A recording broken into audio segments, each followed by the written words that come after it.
மேற்கு மண்டலத்திலே வெல்லும் தமிழ் பெண்கள் என்று திராவிட முன்னேற்ற கழகத்தின் மகளிர் அணி மாநாடு நடைபெற்றது. மிக வெற்றிகரமாக அந்த மாநாடு நடைபெற்று பெண்களுடைய ஆதரவு யார் பக்கம் இருக்கிறது என்பதை எல்லோருக்கும் மிக தெளிவாக எடுத்து சொல்லக்கூடிய அளவுக்கு வெற்றிகரமான மாநாடாக அந்த மாநாடு அமைந்திருந்தது. அதையொட்டி இன்று இந்த தஞ்சை, கடலூர் போன்ற பகுதிகளில் திருச்சி மாவட்டங்களில் இருக்கக்கூடிய 15 மாவட்டங்கள் உள்ளடக்கிய டெல்டா பகுதியை சார்ந்த மாவட்டங்களில் இருக்கக்கூடிய மகளிர் அணி சகோதரிகளுக்காக இந்த பகுதியிலே ஒரு மகளிர் அணி மாநாடு நடத்த இருக்கிறோம். நம்முடைய முதலமைச்சர் அவர்கள் அந்த மாநாட்டிலே கலந்து கொள்ள இருக்கிறார்கள்.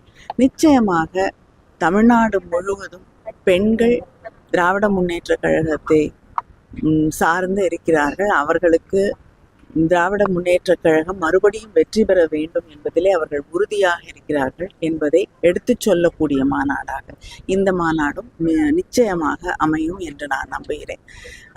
ஏறத்தாழ 1,25,000 மகளிருக்கு மேல் இந்த மாநாட்டிலே கலந்து கொள்வார்கள் என்று எதிர்பார்க்கிறோம். அதிமுக தேர்தல் அறிக்கை எப்படி பார்க்கிறீங்க? இல்லைங்க, தேர்தல் அறிக்கை இல்லை, சில அறிவிப்புகள் வெளியிடப்பட்டிருக்கிறது.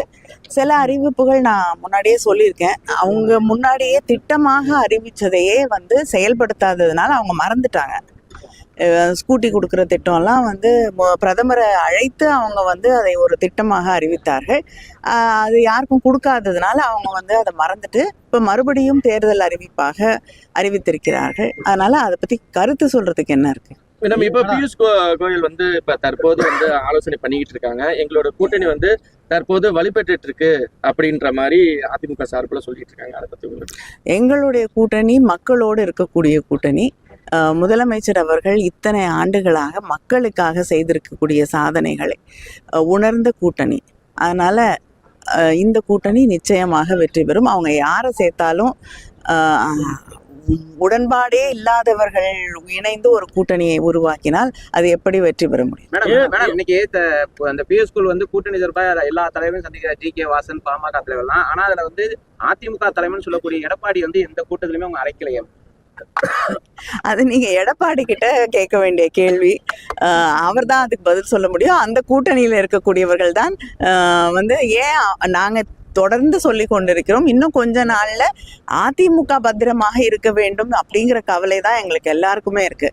அதனால இதுவே தெளிவாக அவங்களுடைய எதிர்காலம் எப்படிப்பட்டதாக இருக்க போகிறதுன்னு தெளிவா சொல்லுது.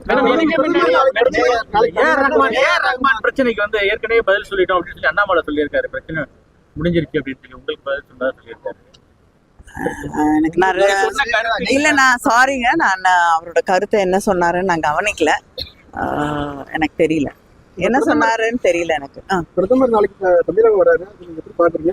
அடிக்கடி அவர் தமிழகத்துக்கு வராரு. தேர்தல் வருதுங்க, வருவாருங்க, நிறைய தடவை வருவாரு.